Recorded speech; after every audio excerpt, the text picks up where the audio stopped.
The All Terrain Podcast is self-funded and self-supported through sales of merch on our website, allterrainpodcast.com. How can you help? Visit our website for any links to products or services that enhance your experience in the backcountry, and check out our store where we have a growing selection of unique stickers, hats, morale patches. Go play, leave me alone, go have fun in the woods, go throw rocks at stuff. Oh, watch out.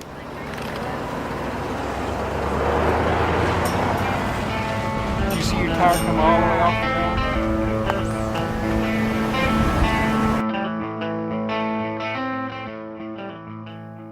Howdy, friends. Welcome to the All Terrain Podcast, a show about going places where I, Mike Henderson, hop in the passenger seat and take a ride with adventure travelers and find out what they've got under the hood.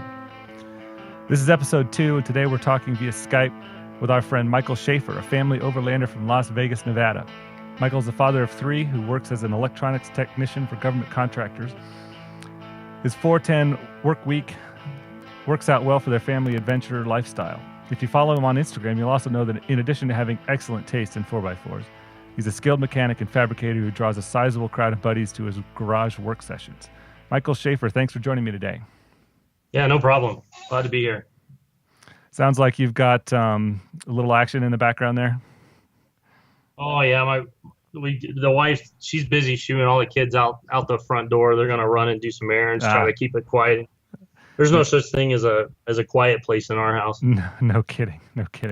So you've been doing the whole overlanding thing your whole life, like me and so many of us. You got to started into this with your dad. What were some of your favorite trips with him? We started out. He was I'm an Air Force brat, so we moved all over the place. But we spent a lot of time in Arkansas. We spent tons of time running around and fishing and hunting and backwoods trails. And he had a little S10 Blazer at the time, and we went all over the place in that thing. And to be quite honest with you, my dad and I are still having fun together. We work on stuff together. We're restoring a Willie's wagon together right now. I say restoring. It's kind of a Franken build, but we're having a good time with it. We still have fun together. I've seen some of those pictures of that truck. Looks pretty cool. But you, sounds like you met your wife through this sort of outdoor lifestyle, and you guys are going strong on that. Yeah, I met her. She was at UNLV, and we met through a mutual friend of ours, and we talked back and forth some. She grew up in Girl Scouts. She went through the whole program all the way up, so she was kind of an outdoor girl, and so we got to talking, and actually, our first date was, I had an old S10 Blazer at the time, and our first date was the two of us went 4-wheeling up around Vegas and had a long talk, and we've been together ever since doing this stuff. That's been about 13, 14 years ago. Yeah, so your wife, is she on Instagram too? I think I've seen. She is. She's at 4-wheeling Mom. 4-wheeling Mom, okay. So she did the, what was the rally that she did last fall, and she's doing again. She did She did it. It's called the Rebel Rally. Her and her teammate did it last year, and they're doing it again this year. They're in planning mode for that and training and stuff. That's awesome. Well, we hope to have her on the show really soon. For now, I think she'd love that. Let's get into this one. You ready? Yeah, let's do it. All right. So first of all, friends or family, who's on your crew? We do a little bit of both, to be honest with you. Of course, it's the 5 of us. We all cram in my 2004 Runner and go around, but we also roll with some really good friends. I'm part of the OVerland Nevada crew, OVerland NB. So we do a lot of great trips together. We've been all over Nevada. We got some other trips coming up with those guys.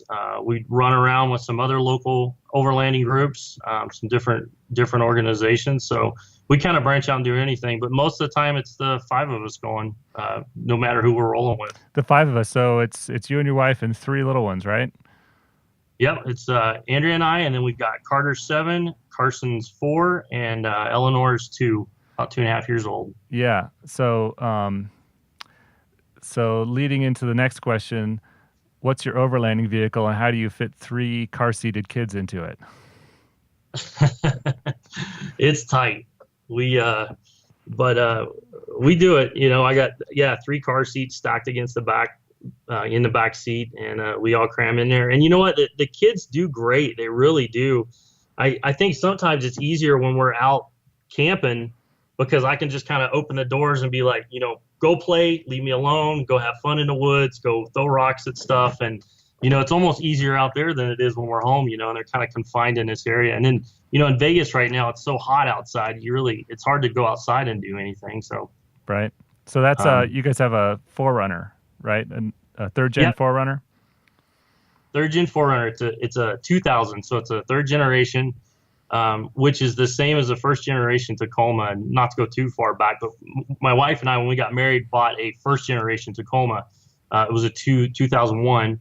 And we loved that truck. I built it to the gills. It was locked front and rear, had crawl box in it, the whole 9 yards. And we drove it to the Rubicon and Moab and Big Bear and everywhere, everywhere in the southern, southwest United States. And when we had Carter, I was taking him out with me, and Andrea was pregnant with Carson, so she really wasn't coming a lot. Once Carson kind of got old enough to start going with us, I went out front one day and I had 2 car seats, and I kept putting them in different places in the truck, like, okay, how am I going to stack 2 kids in this thing? And Eleanor, we had our third one was on the way. She was a total surprise. But she was on the way. And I remember I walked into the house, I sat down on the couch, Andrea was sitting on the couch, and I said, hon, I love that truck, but it's got to go. It's just, we cannot all get in it. And this is a family thing for us, so for me to pick and choose a kid or leave her at home just to take the other 2, I'm like, we're done. We got to do something different. Right. So one of the reasons why I ended up with a third gen was, you probably know, a lot of the parts on a first gen Tacoma and a third gen 4Runner are interchangeable. It's pretty much the same platform. So I went and bought this 4Runner, pulled it in the garage. I test drove it around the block, made sure everything worked, trailered it back from Utah, put it in the garage, and completely blew it apart. And I basically took everything off the Tacoma I could keep, the differentials, the crawl box, and everything, and just started swapping everything back over into the 4Runner. So I could kind of keep all my good parts, right, and have something a little bigger that we could all ride in. That's what it came down to. So, yeah, well, I mean, I still think it's a pretty significant feat to get 3 kids in the back of that thing, plus all your gear. I mean, we have a hell of a time. Of course, we have a little dog too, but we have a hell of a time getting the 2 kids back there and all the gear. So kudos to you for cramming that much into a 4Runner. That's got to get an award for something like that. It's taken a lot of trial and error and cutting stuff off, and do we really need this? Do we really not need this? And that's what it's come down to. Right. Now, so how do you carry your gear? I know last time I saw your 4Runner, you had a home built rack on top, and you had a lot of stuff on top, but you've recently changed that. Is that right? Yeah, I actually sold that roof rack and built another roof rack because I'd learned a lot from the first one. There was a lot of things I wanted to change. So a lot of our stuff goes in the back of the truck, and I know we've recently moved to a rooftop tent. So that's changed the way we pack a little bit, but I've still got room on the rack. I've still got room for a couple boxes up there side by side on the back. So we kind of do a little bit of everything. And then, I've got some stuff hanging off the swing out. And, if there's a pocket in the truck, it's probably got something in it, right, somewheres. Yeah, no wasted space, I'm sure. No, it's stuff everywhere. So do you guys have do you give everybody just one little bag and say this is all you can take? Pretty much. What the kids all have a little backpack. We tell them, okay, fill this thing up. You can take toys, whatever you want to take, basically goes in this backpack. Right. And then what we do is we'll have a duffel bag basically, and we'll put all 3 of the kids' stuff in it, all their clothes in it. So we've got one duffel bag with all the clothes and stuff, and then the kids each have a personal bag that they can take stuff in. And honestly, they'll bring a bag full of stuff, and half the time it ends up dumped out in the floorboard of the truck, and it stays there the whole time. Because once we get to camp, they're playing with sticks and rocks and bugs and whatever they can find. So right, yeah, they always want to take toys, but they don't always play with them. Yeah, and they pick the most ridiculous stuff to take. They show up with these little micro toys and stuff, and they're going to lose them as soon as you get to camp. But right. Cool. Well, so what do you guys eat on these trips? Are you taking home cooking stuff or backpacker food, or just cereal? No, we do everything home cooked usually. We like to eat, so breakfast we'll usually try to do something easy, just so you can pack up camp and get out quick. If we're doing that kind of camping, but usually we try to plan to be at camp at a decent time at night. Let the kids run around. They've been in a car half a day or a full day, and give them some time to run around, and that gives us time. We'll cook some food, and we usually eat pretty good. We'll do tacos or steaks or whatever will fit in the cooler or the fridge. So what's the kids' favorite overlanding meal, camping meal? Mac and cheese. Yeah. They can eat mac and cheese. I mean, you could cook a gourmet meal, 3-course meal, and they'd want mac and cheese. Right. So yeah. sometimes that's it. If we're going really easy, a box of mac and cheese is the way we go. Right.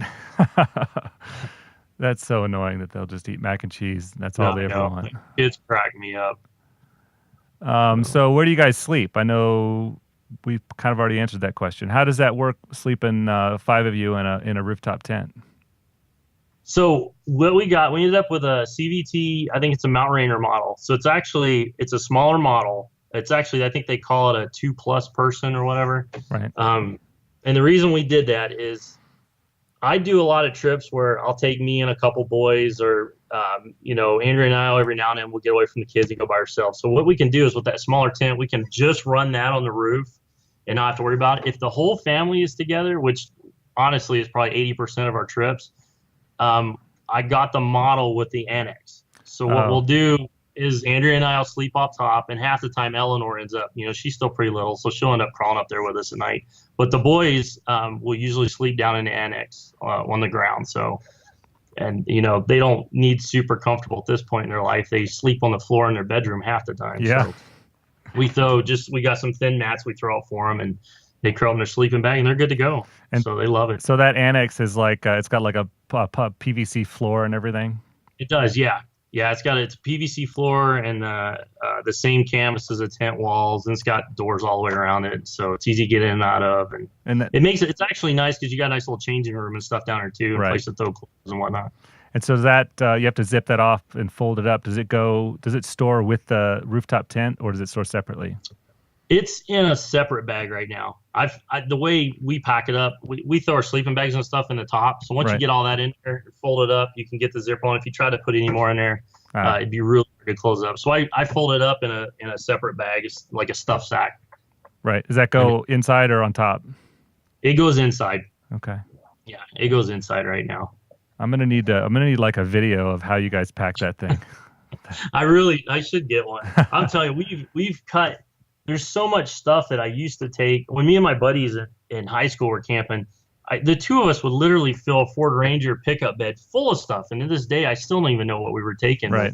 But, over the years, we've kind of started thinking with a backpacker mindset, just trying to pack stuff down. But we've got it down, man. I mean, there's nothing that that we ever run out of, or that we don't, that I don't have that we need, Right. It's been making a conscious decision not to overpack and take stuff you're going to use once in a lifetime. Right. It is amazing how you can pare down when you have to. When you have to, yeah. And I just got back from a solo trip by myself in my 4Runner to go see some friends and stuff, and I had that thing full, and I don't know how. Did you? Yeah. And I'm sitting there and I'm loading up, I'm taking stuff out, and I'm like, man, we do the same stuff with 4 other people. How do we do this? Well, I think part of it too is the stuff spreads out. You're like, you don't have to be as conscious about how you pack it, so you just start chucking stuff in, and then it's everywhere. Yeah. Normally, it's a Tetris game where everything's got its own little piece in there. Exactly. So where do you poop? Oh man, we dig the hole. It's a cat hole. That's the way we do it. We dig the hole, and I'll usually carry the paper out.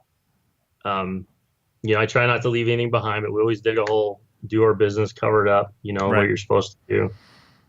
There's been a couple instances where you go somewhere and you're not allowed to do that. We ran to Rubicon years ago, and you have to carry your stuff out. And in that rear end, we got to do that. We use the 5-gallon bucket with the wag bags. Right.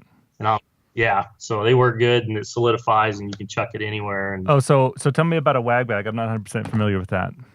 So a wag bag, it's basically it's got a couple bags in the kits, and the main bag that you do your business in, it's got a powder in there. And what that powder does is it basically solidifies the poo, and then you put all your paper and everything in it, you wrap it up, you double bag it, and then that turns it into a solid waste so that you can throw it in a normal trash receptacle. Is the way it works. Huh. Yeah, so it comes in a little shoebox size. I think you get like 10 in a pack or something. And interesting. Yeah. So then it's not quite as bad as just carrying a bag of the No, untreated. No, Lord, no, that would suck, man. Yeah, no, it's not bad at all. It's got deodorizers in it. And, Huh. like I said, it makes it something nice. And it's double bagged and throw it in the trasharoo, and it's cleaner than the dirty diapers I throw away. So Yeah. I'd rather do that than those. So yeah, I guess you've got one of your guys is still in diapers. The other guys should be pretty clear. Yeah, I got one left. Yeah, when they make that transition, that's a pretty good day, isn't it? Oh, that's I can't wait for that last one. No more buying diapers. I'll be good. Right. So what kind of recovery gear do you guys carry on these trips? I know that you're talking about recovery gear. You're talking about more stuff to put in an already totally packed car. Yeah, I honestly, I probably carry way too much, and it comes from, we did a lot of, with my old Taco, we did a lot of rock crawling, so I carried all kinds of spare parts and stuff. So, I mean, I've got almost a whole front end of a 4Runner in the back of the truck. I carry recovery straps, shackles, high lift jack. I've got a winch on the front, shovel. It's too much stuff, but I have such a hard time when we, letting that stuff go, because we go out in the wood, out in the boonies, and we do run some harder trails when we're out and around. We do a lot of easy stuff, but there's a lot of times where kind of one of our end goals is to run a little harder trail. Right. I want to make sure I have all that stuff with me. Right. So what front end gear do you carry? So I've got a set of lower ball joints, both sides, because those are, separate for that, both sides. Right. I've got inner tie rod. I got 2 outer tie rods, and I don't know anybody that's ever broke the tie rods on our generation truck. They're super stout. Yeah. I carry a upper ball joint, extra set of belts, a set of hoses. I got a CV shaft. I've popped a couple CV shafts in my day, so right. I carry one of those with me. And those are the same on either side on the 4Runner. Yeah. Yeah, so I just carry one, and then I also carry a couple outer stubs. So if by some chance we're really in trouble and I blow 2 CV shafts, I can kind of basically turn the truck into a 2-wheel drive and still attempt to drive it out. Well, what does that entail? What do you mean by that? Because you have to have. So you say outer stub. Is that just the outer piece of the CV? Yeah. So the 2 shafts I broke in the past, I actually kept the part that goes through the outer knuckle. The way I understand it on these trucks, and it's the way I've always understood it. So the bearings on the front of our trucks, on the ADD trucks, it actually needs that outer stub shaft with that torque on that big nut on the outside to keep that bearing together and in the hub. Uh-huh. So I've kept those 2 outer stubs, so in case I blow the front end up or, blow a couple CVs up, I can shove those shafts in and still kind of keep that whole bearing pack on the front of our trucks together. Interesting. So I can still drive it out like that. Right. Well, that seems like a pretty good solution, because those are so much smaller. And I call that like plan D. If I get to that point, we're in big trouble. Right. But you push them hard. I've been running trucks, this generation truck, really hard for like 11, 12 years now. And I've blown a couple CV shafts, and the 2 I blew was completely my fault. They tell you don't do this, don't do this, don't do this. Well, I was doing all of them at the same time. Right. So yeah. So, but these trucks are, and that's one reason I love them so much. They're super strong. They're super stout. I mean, you got to really try to break them. Right. I say that, knock on wood, I'll probably destroy something next trip out. Right. Well, you've got a little bit of a lift on the front end of your truck, and you've got the 285/70 or 75. Yeah, I'm running the 285/75 on it, the 33. So it's a 33. So it's quite a bit oversized for that vehicle. A couple inches for that vehicle. So that puts a lot more torque and stress on the front end. I'm running a much smaller tire, so I feel like maybe that's not super critical that I carry those parts. Although I do know how to change those parts, and it's actually almost as easy to change the CV axle as it is to get the oil filter out of that truck. Yeah, I don't know who designed the oil filter stuff on a 3.4, but I'd love to find that engineer and slap him one of these days. Yeah, the CVs are super. I mean, I changed one on the trail one time. It was about 30 minutes, I think, from start to finish. So yeah, it's not bad. It's really I was really surprised how easy that was when I did that. Yeah. No, and like you said, with 32-inch tires, you're well within the safe zone. I mean, and if you're not pushing them super hard, those things will last forever. And you get the I made the mistake of not getting the Toyota axles, but you get the Toyota axles, I'm sure. I do, yeah. I buy them out of actually the last 2 I bought out of a junkyard and put new rebuild kits on them, from Toyota. Right. And they're Did you posted a video about how to rebuild those, right? Yeah. Yeah, the OVerland Nevada crew, actually, we did a how-to video on pulling CVs out of the truck and rebuilding them. So, and that's on your YouTube channel, right? It's on the OVerland Nevada YouTube channel. Cool. Yeah, so if you go over there, we got a couple cool videos, and my buddy Aaron's putting if you got a Ford Explorer, he just did some cool fixes on the hose, and cool. it's a great place for that. Yeah, Ford Expedition. So Ford Expedition. Explorers are old. I know, I'm getting all my Fords confused. Yeah. All right. So so you guys are out there, are you looking for a lake to take a bath in, or you to bring a shower with you? Honestly, I've got an onboard shower, and I've probably used it a handful of times. It's really cool. It's the kind that uses, the coolant and heats up your water. Really neat setup. The problem with it is you got to have water for it. Right. So if you're by a lake or a stream, it's great because you just throw the end in there and you can take as long a shower as you want. But honestly, for our trips, we do, if I need to, I can wash my head with some water we got around camp. But a lot of times we just use the baby wipes, man. Those things, they do everything. And you throw a couple packages, we got them in the truck anyway, so we'll just use those. Right. Yeah, we're pretty heavy on the baby wipes as well. I think I probably said that exact phrase last time. Yeah, we keep them stockpiled around here. So tell us a little bit more about how your onboard shower works for listeners who may not understand how that works. Yeah, no problem. So it's a copper heat exchanger underneath the hood that actually ties into the heater hose lines of the truck. So you've got an RV style pump, just like you'd find in an RV, and you hook your water hose into the pump, out of the pump into the heat exchanger, and then out to a little portable shower head. So you pull water out of anywhere you can get water. It gets heated up in the truck in a heat exchanger, and then it comes out hot water out the spout. Mm-hmm. Yeah, but like I said, you either need, so you just run a long hose down to the creek or to a bucket or something. Yeah.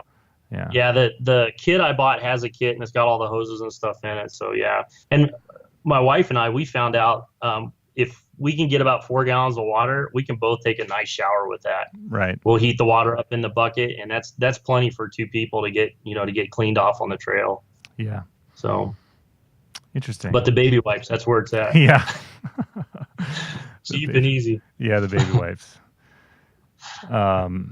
What do you guys use for communication on the trail, either between vehicles or getting back to civilization if you have to?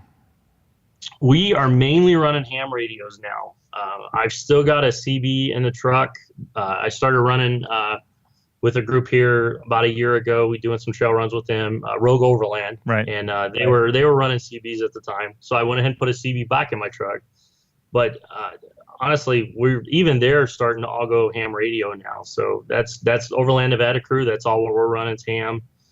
And it works great for us. I mean, you know how CVs are. I swear I can see the guy in front of me. He can't hear me, and it just drives me crazy. It's super frustrating. And, yeah, with the ham radios, we've been able to talk. I mean, we'll get separated. When you're out in the desert, especially in Nevada, that dirt starts getting kicked up. We get really spread apart, and with those ham radios, you can talk a real long distance. Yeah, I've also heard that CB will actually get blocked or scattered by the dust in the air.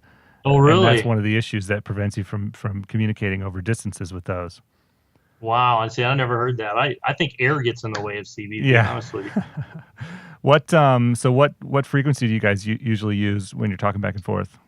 We've been running on there's kind of a generic OVerland frequency, they call it. And I think it's 146460. Mm-hmm. And that's what we run most of the time. We've got a couple other channels we all programmed in our radio, and I can't even tell you the frequencies right now, but they're just kind of random frequencies in the simplex band that we picked. Right. So you go to a different channel if we needed to get off of the main channel. Mm-hmm. But we all went down, took the test, so we've all got our ham licenses. Sweet. What's your call sign? KE7NVK. NVK. Oh, you got a good one. NVK. Yeah, I like that. So. What do you guys in the area? Have you tried to use any of the repeaters in Southern Nevada? Yeah, actually we have. We've played with them some, and then we did a trail run. It's been a few years ago up around Caliente, Nevada, and we actually jumped on a repeater. Aaron's truck lost a brake booster, so everybody else stayed at camp, and we kind of went out to try to get parts to come back in, and we were able to use a repeater up there and talk back to camp. Yeah. So it was actually really nice, man. The repeater systems out here, the ham guys do a really nice job of keeping them up and stuff. Yeah, the club. So for listeners who might not know, a repeater is like a radio station, and you use either your handheld or your mobile radio to talk to that repeater, and then that repeater will broadcast your voice to a wider network. And so it's basically like, hooking your cell phone into a cell phone tower. So you get a lot more distance out of it than you could get naturally with just the antenna that you have. Yeah, and it's super cool. I actually, when I'm driving around town, I'll flip it on a long times because a lot of the repeaters are internet linked. Right. And you can listen. Yeah, you can listen to people talking all over the world back and forth to each other. It's really neat to get into. And you've got a mobile unit mounted in the car. Yeah, I've got it's actually just a cheap Amazon. I think it's a TYT radio. They call it a quad band, but there's only two bands I use, a 2 meter and a 440. Mm-hmm. And I've also got one of those little Baofeng handhelds. And right. I actually used it for a long time. It's a great little radio. Right. Yeah, I think a good setup for overlanding would be a mobile unit, 50-watt powered by your car, and then Absolutely. A handheld. Absolutely, yeah, because with the handheld you can jump out and spot your buddies or whatever, and you're low power, and right, they can hear it on the radio. Yeah, it's a great setup, and those are super cheap radios. I think they run like $30-$40 on Amazon or something like that. Right, the Baofengs, Yeah, the little Baofengs, the handhelds. Cool. Yeah, it's a great little radio. What do you guys use for navigation? I kind of know the answer to this because you've been posting pictures. I really like. So I use a lot of paper maps. I'm using I actually got one sitting right here. Benchmark maps. Paper maps, kind of the road atlas, and I use a lot of Google Earth when we're laying tracks and stuff out. Right. And I also use Gaia GPS. I've got a inexpensive Samsung tablet, like a 7-inch tablet, and I run Gaia GPS on it, and it's worked out really good for us. My wife's actually she's getting me into the map and compass stuff. She learned all that when she did the Rebel Rally, so she's been teaching me a lot of that stuff. So now I'm getting ready to go down and start printing out these large 24 by 36 inch, right. 1/100,000 scale maps. And so we're doing that, but I love having the paper around because you get a big overview of everything, and the batteries never die in maps. Yeah, we so tell me a little bit more about how Gaia GPS works and why you use it. I was recently at a sort of an informal rally, and I felt like if I'd had the right Gaia GPS maps, I might have done a lot better in it than we did with HEMA. Gotcha. I haven't used HEMA. I think 2 years ago we checked it out at the OVerland Expo, and it looked like a nice platform. The reason I like Gaia is to me it's easy to use. There's so many different map layers you can get. So depending on the kind of map you like to look at, you can download those different map layers. So if you want to look at terrain, like satellite imagery, right. You can do that. Or Aaron actually found a map layer that looks a lot like these benchmark maps that we like, the paper maps we like to use. So we actually use those, and it works out really good. For me, it was easy to learn, and I had a couple issues with it, and I think it was in my Samsung more than it was Gaia. But, man, I emailed their customer support, and I tell you what, those guys are Johnny on the spot. They have emailed me back and worked with me every time I've had an issue, and a couple times I've sent them log files, and they've been able to tell me what's going on behind the scenes. And I mean, if anything, their customer support is phenomenal. It's really good. Cool. Does Gaia have, obviously I'm sure you can record a track. Do they have like trails and 4-wheel drive stuff that might not be on a regular map in there as well? If you it depends on your map layer you download.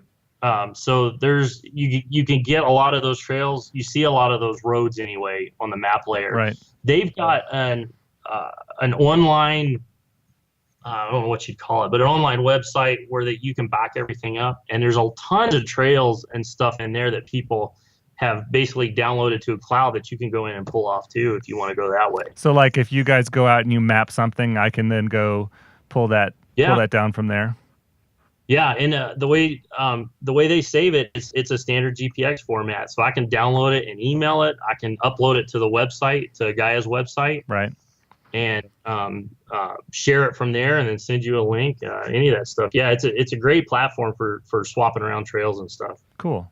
Yeah, I'm gonna next time we go out, we're gonna go do a major trip next month, and I'm definitely gonna get something to get Gaia. I'm sure I'm just gonna get Gaia because that's get it and play with it for a little bit, get a feel for it. But once you learn it, man, it's a great platform. I really enjoy it. Yeah, cool.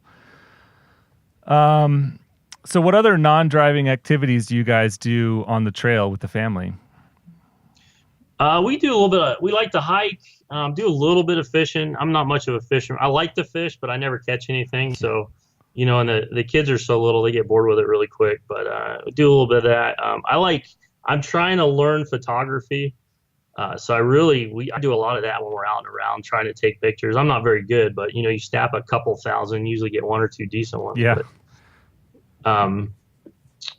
But we like to, a lot of our goals, we like to see stuff. So we'll go out and check out ghost towns and old mines and, stop at small places along the way. One of our last trips out, we made a point to swing in a couple small towns on Route 66 we were doglegging across, and just check those places out in the history. Cool. Yeah. What have you guys got? What trips have you got on the horizon? So Andrea and I are headed to Colorado here, not next weekend, but the weekend after next. We're super excited about that. We're going to go out and run Black Bear Pass and Imogene Pass, and then come back through Moab, run fins and things. Colorado's been on my bucket list for a long, long time, so I'm super stoked about that. The weekend after that, her teammate, Andrea's teammate's coming down, and that's what I've been working on today is laying out some tracks out in Delamar Valley, out of Alamo, Nevada, laying out some tracks, some waypoints that they can go practice and do some navigation and driving stuff on to get ready for the Rebelle. And then the weekend after that, the OVerland Nevada cruise, we're going to head back up towards Tonopah and do a trip up that way. There's a lot of mines and ghost towns up there that we've been on our radar for a while to go check out. So we're going to go up there and try to spend 4 days exploring that area. So Nevada is our bread and butter, man. Central Nevada around Tonopah and that, that whole swash all the way across the state is where we love to hang. Yeah. That whole area is kind of like no man's land seems to be for people. Yeah. I mean, even I didn't spend much time in that area until recently, but if you're going from like Sacramento to Las Vegas, that's where you go, and people just cruise on through and don't stop. Oh my gosh. And there, once you get a bunch above the testing range, Nevada really, it opens up, man. And there's so many just beautiful things out there and different people to see. And we've run across ranchers and stopped and talked to them, just out in the middle of nowhere. And they're just the nicest people, most of them. And, it's really an untapped piece of Nevada that, man, if you're an overlander, it's a great place to go explore. It is. It's pretty cool. Spend days out there, and the little towns up along there too are super neat to swing in and get gas and meet people, and it's a great part of our state. For sure. Have you? Is the OVerland Nevada going to make a bid to purchase the Clown Motel? we have joked about that, and I don't know what we would do with it, but that to me that's small town Nevada, man. That's such a neat place. I hope whoever does buy it doesn't change it. It's I mean, it's a Clown Motel. It is what it is, but it's like a piece of nostalgic Nevada. Have you spent the night in there? I've once, yeah, years and years ago. It was interesting. Yeah. Yeah, that place creeps me out. If you don't know what the Clown Motel is, just Google that and be amazed. The things they do in Nevada. I know Tonopah is such a cool little town, man, and they've got a bunch of little things like that. Tonopah, if you haven't been there, it's worth stopping and spending some time. When I first moved to Nevada, we were driving a budget truck, towing my Jeep behind it, and this was in 98 or 99 when there was no internet radio or Pandora or anything like that. And so we would go along and I would tune the crappy radio in the thing to whatever public radio station was available. We got to Tonopah, and I'm like, how do you say that word? I don't know how to say that word. And so whoever was doing the announcing on the radio was like, welcome to Tonopah, Nevada. That's awesome. It was great. So now that's when I learned how to say Tonopah. That's a cool place. All right, then. Well, here we are at the end of episode number 1. We're at the end of episode number 2 of All Terrain Podcast. My guest today was Michael Schaefer. Find him online at Nevada Four-Wheelin' on Instagram or Overland Nevada, overlandnv.com. Is that right? Yes, sir. Overland NV. Thanks again for chatting with me today, Michael. Oh, it was great, man. This was fun. If you have any comments or questions for me or my guests, please post a comment on Instagram at All Terrain Podcast or on our website, allterrainpodcast.com, where you'll find any links mentioned in this show, as well as videos, trip reports, and more. The All Terrain Podcast is created, produced, engineered, edited, and managed by me, Mike Henderson. Special thanks to Chris Webster of the Archaeology Podcast Network, who helped us set this particular episode up and taught us just about everything we know about the mechanics and electronics of podcasting. The podcast is recorded at Reno Collective, a co-working community here in Reno, Nevada. Learn more at renocollective.com. Microphones are supplied by Colin Loretz, and the soundboard belongs to Chris Webster.